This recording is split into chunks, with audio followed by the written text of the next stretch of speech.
محسن بھائی یہ بتائیے کہ الیکشن وقت پہ ہوں گے نومبر میں؟ سلیم بھائی میرا خیال میں ڈیسیژن یہی تھا کہ نومبر میں الیکشن کروانا ہے، اور وہ الیکشن ہونے تھے پرانے سینسس کے اوپر اور پرانی حلقہ بندیوں کے اوپر اور پرانے ووٹر لسٹ کے اوپر، کیونکہ سینسس ہو چکے ہیں۔ کونسل آف کامن انٹرسٹ میں وہ پرانے سینسز اپروو نہیں ہوئے، لیکن ابھی انہوں نے 25 تاریخ کو وہ میٹنگ بلا لی ہے کونسل آف کامن انٹرسٹ کی۔ اس میں اگر وہ سینسز اپروو ہو جاتے ہیں اور اس کے بعد وہ الیکشن کمیشن اور یہ حلقہ بندیاں اور یہ چیزیں ہوتی ہیں، تو پھر یہ الیکشن آپ کے جا کے فروری مارچ میں ہوں گے، اور یہ کیئر ٹیکر گورنمنٹ میرے خیال میں 5-6 ماہ 7 ماہ چلے گی۔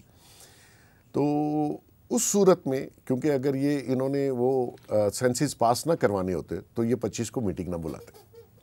یعنی وہ نیا سینسز ابھی جو ہو رہا ہے مردم شماری، وہ اگر اپروو ہو گئے وہ کونسل آف کامن انٹرسٹ ہے جی، تو پھر نئی حلقہ بندیاں ضروری ہو جائیں گی؟ جی اس میں ٹائم لگتا ہے پھر اس پہ تو کونسل آف کامن انٹرسٹ ابھی شہباز شریف صاحب اس سلسلے میں بلا رہے ہیں؟ جی 25 کو انہوں نے بلا لی ہے۔ اس سے مجھے لگتا ہے کہ اس میں مین کچھ اور بھی پوائنٹس ہوں گے، لیکن مین پوائنٹ یہی ہے کہ آپ وہ حلقہ بندیاں اور یہ جو نیا سینسز اپروو کر دیں۔ اپروو کر دیا تو پھر الیکشن ڈیلے ہے۔ اچھا، اب اس میں ایک یہ کہ نگران حکومت تو کونسل آف کامن انٹرسٹ کا اجلاس پر نہیں بلا سکتے؟ نہیں بلا سکتے۔ تو اس میں اب یہ جو 2 ممبر صوبے ہیں جی وہاں پہ تو نگران حکومت ڈزنٹ میٹر، وہ ریپرزینٹ کریں گے فیڈرل گورنمنٹ کو، آ کے اسسٹ کریں گے، اور وہ مین کام یہی ہے کہ آپ اس کو کانسٹیٹیوشنلی پرائم منسٹر کا الیکٹڈ ہونا ضروری ہے یس جو اس کا، تو اگر انہوں نے اپروو کر دیا نئے سینسس کو تو پھر الیکشن اس کا جو پروسیس ہے سلیم بھائی، حلقہ بندیاں ہیں، اعتراضات ہیں، چیزیں ہیں، وہ نیچرلی کچھ لوگوں کو اعتراض ہے، جیسے ایم کیو ایم ہے، وہ کہتی ہے کہ یہ سینسس ٹھیک نہیں ہوئے۔ میرے خیال میں بھی شاید ٹھیک نہیں ہوئے۔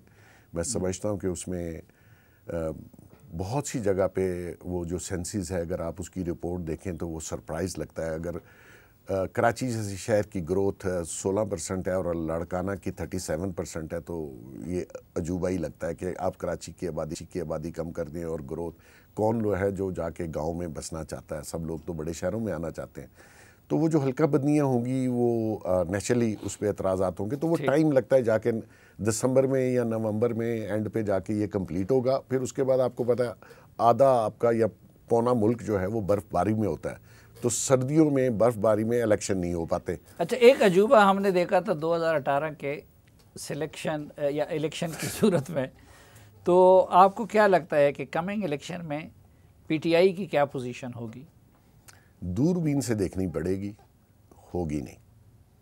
کیوں نہیں ہوگی؟ ابھی تک تو آپ دیکھیں کہ اس کے چیئرمین کنوکٹ نہیں ہو سکے، ان سے گرفتار بھی نہیں ہو سکے، ان کے ابھی جو پارٹی جھنڈا لگانے کا مہم انہوں نے شروع کیا ہے، ان کے بڑے بڑے لیڈرز جو ایون 9 مئی میں بھی جو نامزد ہیں ان کو حکومت گرفتار نہیں کر سکی۔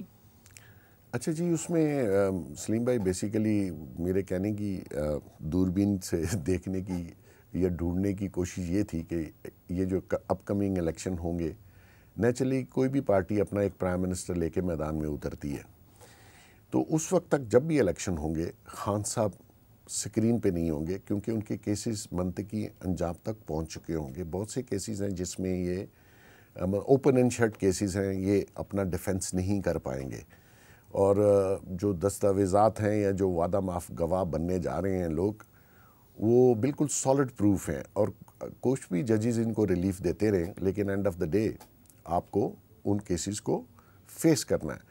یہ شروع دن سے جب یہ گورنمنٹ سے اترے، اور گورنمنٹ اترنے سے پہلے بھی انہوں نے باجوہ صاحب کے ساتھ 3 سوال رکھے تھے: مجھے اریسٹ نہ کریں، الیکشن کی ڈیٹ دے دیں، اور کوئی مقدمات میرے خلاف نہ، بیکاز ہی نیو کہ جو کچھ اس نے ایماندار شخص نے 4.25 سال میں کیا، یا ان کے جو گھر میں خواتین تھی انہوں نے جو 4.25 سال میں لوٹ مار کی ہے، وہ سب کے سامنے ہے۔ اس میں کوئی ایسی بات نہیں ہے جو میں آپ کے شو میں بیان کروں۔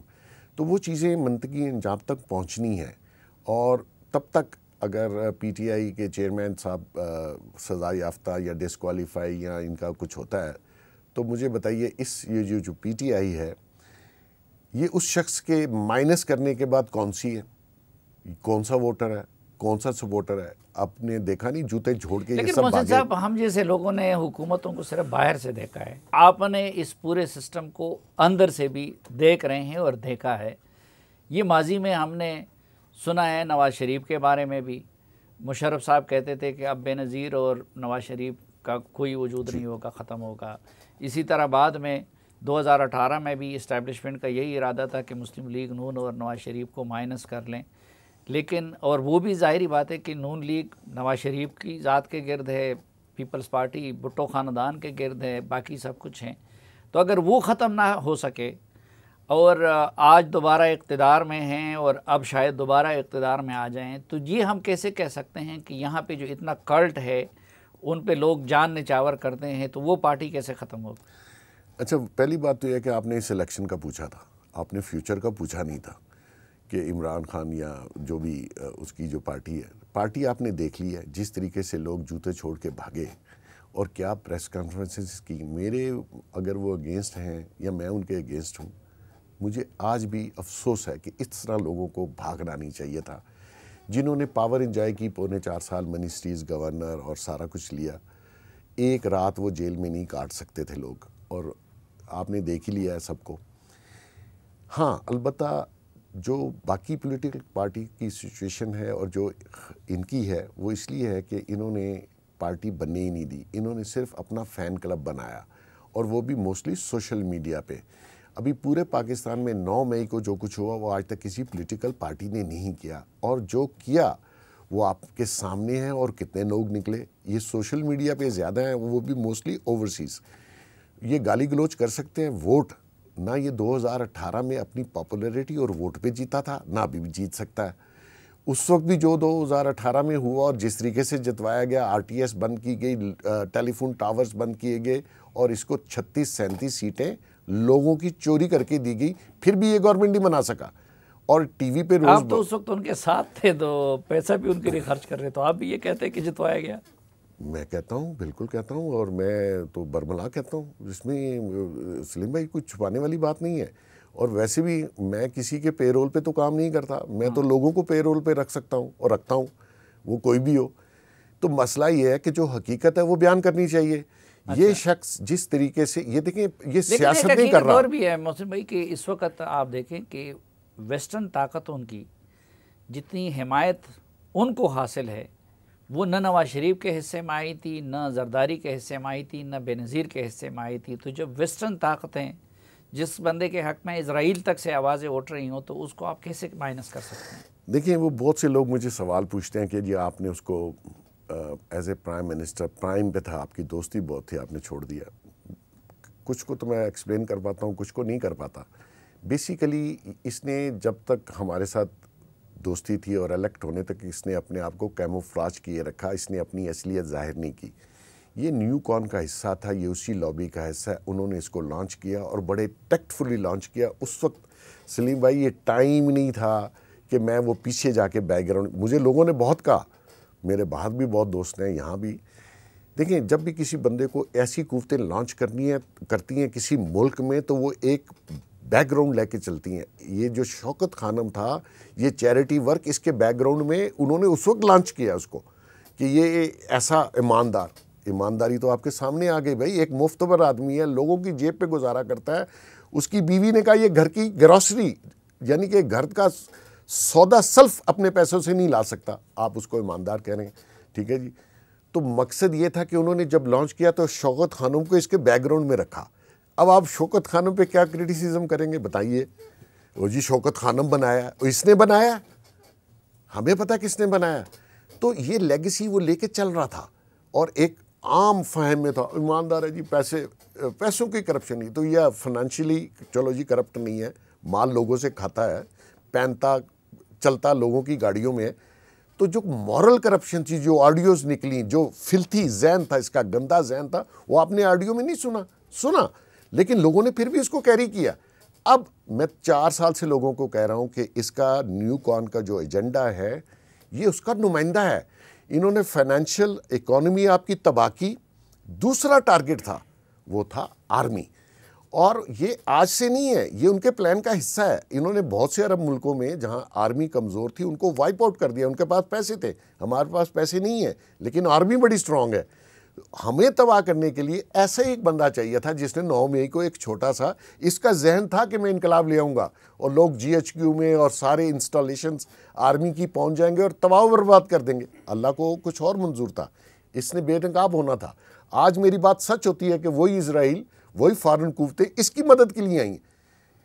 ہمیں اسرائیل یہ بتائے گا کہ اس کے ساتھ کیا کرنا ہے. تو یہ دیکھیں نا، بچے کسی اور کے پاس. اچھا دوسرا، اس کی جو بچوں کو جو پال رہے ہیں گولڈ سمتھ فیملی، ذرا ان کا ریکارڈ تو چیک کریں کہ اسرائیل بننے میں انہوں نے کیا مدد کی. ہنری کسنجر نے اس کے حق میں بیان دیا، اس کا رول کیا تھا اسرائیل بنانے میں. تو یہ لوگوں کو سمجھ نہیں ہے. یہ فین کلب ہے بڑا جی پاپولر، یہ وہ فلان.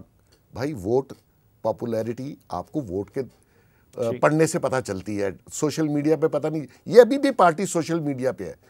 اور جو اپ کمنگ الیکشن ہوگا اس میں کوئی ٹکٹ لے گا، اس نے پیسے تو بٹور لیے، میرے خیال میں تقریباً کوئی 300 ارب روپیہ 3 ارب روپیہ اس نے اکٹھا کیا لوگوں سے ٹکٹوں کا، اور جو کہ آج کل یہ خرچ بھی کر رہا ہے. اور موسٹلی پیسہ اس کی بیگم کے پاس ہے، کیونکہ وہ عورت بھی محبت میں نہیں آئی تھی اس کے پاس. اتنا کوئی یہ ریسپوٹین نہیں ہے کہ اس کے ساتھ عورتیں جڑ جائیں. یہ تو مفت برے، یہ امیر عورت کے ساتھ جاتا ہے جو اس پہ خرچہ کرے. یہ عورت صرف مال بنانے آئی تھی، وہ اس نے اسی کے پاس ہے. اب وہ جنہوں نے ٹکٹوں کے لیے پیسے بھی دے دیے بیچاروں نے، اور ٹکٹیں لے بھی گئے ہوں گے، آپ دیکھیے گا اس میں سے ایک بندہ آ کے PTI کی ٹکٹ پہ کھڑا نہیں ہوگا کہ وہ جو 9 مئی کا وزن ہے وہ کوئی عام آدمی اس ملک میں نہیں اٹھا سکتا کہ آپ اپنے شہداء کی، آپ اپنی آرمی کی اس طریقے سے توہین کریں، اور آپ کی سفارش آئے اسرائیل سے اور یورپ سے.